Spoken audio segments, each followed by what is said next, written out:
Good morning students. बेटा आज date है 3 दिसंबर 2021 और आज हम कार्यपत्रक 35 करेंगे गणित का 8th क्लास का, जिसका टॉपिक है बीजीय व्यंजक और सर्वसमीकाएं। ठीक है बेटा, हम जानते हैं कि अंकगणित से हमारी संख्या संबंधी समस्याओं को हल करने में बहुत मदद मिलती है, परंतु जब अंकगणित में बहुत कठिन समस्याओं का हल संख्याओं से नहीं हो पाता है तो उसके लिए एक्स वाई जेड तथा ए बी सी की सहायता लेते हैं। गणित की इसी शाखा को बीजगणित कहते हैं। ठीक है बेटा, अंकगणित अभी तक हम करते आ रहे थे, जिसमें हम जो छोटी समस्याएं होती हैं ना उनको तो हल कर सकते हैं, बट जब बड़ी बड़ी समस्याएं कठिन समस्याएं आ जाती हैं तो हम किसी चीज़ को ना ऐसे पुट करते हैं, एक्स मान लेते हैं, वाई मान लेते हैं, जेड मान लेते हैं, ये वेरिएबल्स होते हैं, इनकी सहायता लेते हैं। जब हम इनकी सहायता से अगर क्वेश्चन सॉल्व करते हैं X Y Z A B C T L कुछ भी, तो उसको कहते हैं बीजगणित। ठीक है, ये डेफिनेशन है बीजगणित की। आओ समझें, इन त्रिभुजों को देखिए व अगला प्रतिरूप बनाइए। देखिए बेटा, आपने पैटर्न पढ़ा हुआ है तो ये बहुत ही आसान लगेगा आपको। इससे हम अपने बीजगणित को किस तरह से यूज़ करेंगे इसमें वो देखेंगे। तो देखो बेटा, पहले एक ट्रायंगल बनाया हुआ है, अगली बार दो ट्रायंगल हो गए, त्रिभुज दो त्रिभुज, फिर अगली बार तीन त्रिभुज हो गए। अब आपको समझ आने लग गया होगा, जैसे कि अगली बार चार त्रिभुज हो जाएंगे, पांच त्रिभुज हो जाएंगे, इससे अगली बार और त्रिभुज बढ़ते जाएंगे। एक तरह से पैटर्न है ये। तो ये तो बहुत आसान लग रहा है। अब इस पे क्वेश्चन क्या है कि इन त्रिभुजों को देखकर बताइए इसके 100वें प्रतिरूप में जब 100वां पैटर्न आएगा, ये पहला दूसरा तीसरा चौथा पांचवा ऐसे करके आगे जब जाएंगे तो 100वां जब प्रतिरूप बनेगा, पैटर्न बनेगा, तो उसमें कितने रेखाखंड होंगे। आओ प्रयास करते हैं। तो देखो, जब एक त्रिभुज था तो 3 रेखाखंड थे, दो त्रिभुज थे तो 6 रेखाखंड थे, तीन त्रिभुज हुए तो 3 3 6 और 3 9 9 रेखाखंड हो गए। जब चार त्रिभुज हुए तो 3 का फाड़ा चल रहा है 4 तक, 3 चौक 12 त्रिभुज हो गए। जब 5 रेखाखंड हुए, वो 5 त्रिभुज हुए, तो हमारे 3 का 5 से गुना करेंगे और 5 तिया 15 रेखाखंड हो जाएंगे। इसी तरह से हमारा आगे चल रहा है। तो बेटा देखो, इसको ना हमने यहाँ पे स्टेप वाइज समझाया हुआ है, इसको हम एक बार पढ़ लेते हैं, फिर मैं आपको बताती हूँ। एक त्रिभुज बनाने के लिए 3 रेखाखंड की आवश्यकता है, दो त्रिभुज बनाने के लिए 6 की, तीन त्रिभुज बनाने के लिए 9 की। तो वही हो रहा है ना। तो हमारा क्या हो रहा है कि 3 से गुना हो रहा है, जितने भी त्रिभुज हैं, त्रिभुजों की संख्या बार बार 3 से गुना हो रही है। जैसे हमने 3 को अगर त्रिभुज की संख्या 1 रखे तो 3 आ जाता है। ठीक है, 3 रेखाखंड। अगर हम यहाँ पे दो त्रिभुज रख दें, 2 रख दें, तो 3 दूनी 6 आ जाता है। अगर हम यहाँ 3 रख दें तो 3 तिया 9 आ जाता है। अगर हम यहाँ 4 रख दें तो 3 चौक 12 आ जाता है। ऐसे चल रहा है ना बेटा। तो हम क्या कर रहे हैं, त्रिभुज की संख्या को हमने टी मान लिया यहाँ पर। अब टी हमारा फिक्स नहीं है, टी हमारा बार बार बदल रहा है जैसे जैसे त्रिभुज बदलेंगे। तो पहली बार में एक त्रिभुज है तो 100वीं बार में 100 त्रिभुज होंगे ना। तो टी की जगह पे जब हम 100 रखेंगे, 3 गुना 100, यानी कि इसका आंसर आ जाएगा 300, यानी कि 300 रेखाखंड होंगे। इस टी को हमने कुछ भी ले सकते हैं, आप एक्स भी ले सकते हो, वाई भी ले सकते हो, और इसकी संख्या बदलती जाएगी। तो ये नोट पढ़ लेते हैं बेटा हम एक बार। हम टी के स्थान पर अंग्रेजी के किसी भी अक्षर का प्रयोग कर सकते हैं। अब टी के स्थान पर त्रिभुज की संख्या रखते जाओ और आवश्यक रेखाखंड की संख्या आ जाएगी 3t में। टी एक चर है। ठीक है बेटा, अब हम चर और अचर समझेंगे।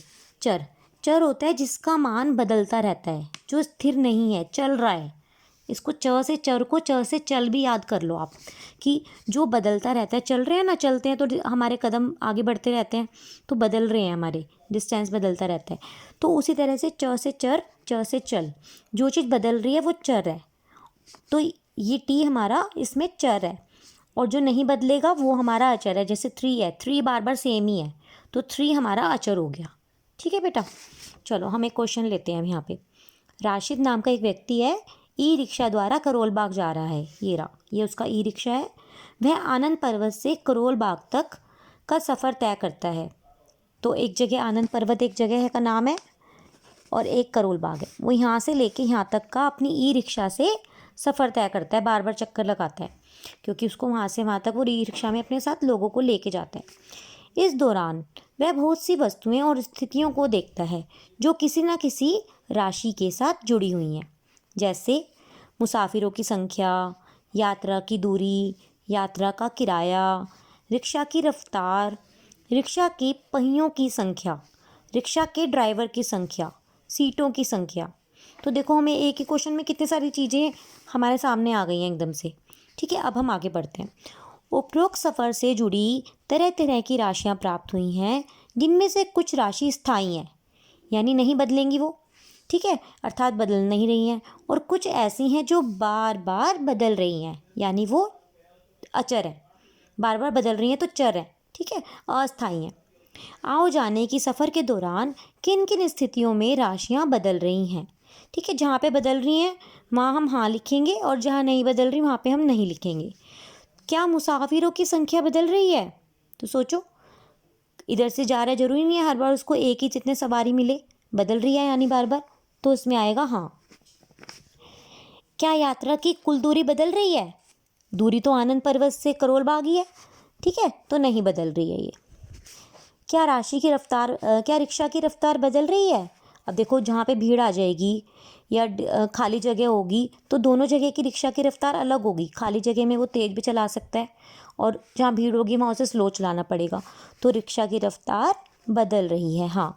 क्या पहियों की संख्या बदल गई? पहियों की संख्या कैसे बदल सकती है, वो तो उतनी की उतनी है, तो नहीं। क्या ड्राइवर की संख्या बदल रही है? ड्राइवर तो एक ही है, तो नहीं बदल रही है ये भी। क्या सीटों की संख्या बदल रही है? नहीं, सीट भी उतनी है जितनी है, तो नहीं बदल रही। तो इससे हमने देखा कि कुछ स्थितियों में तो उनकी संख्या बदल रही है और कुछ में नहीं बदल रही। जिन राशियों के मान बदल रहे हैं वे चर कहलाते हैं। चर माने इंग्लिश में इसको बेटा वेरिएबल कहते हैं, वेरिएबल जो बदलता रहता है। जिन राशियों के मान नहीं बदल रहे हैं वे अचर कहलाएंगे। ठीक है, अचर यानी फिक्स्ड वैल्यू है उनकी, अचर।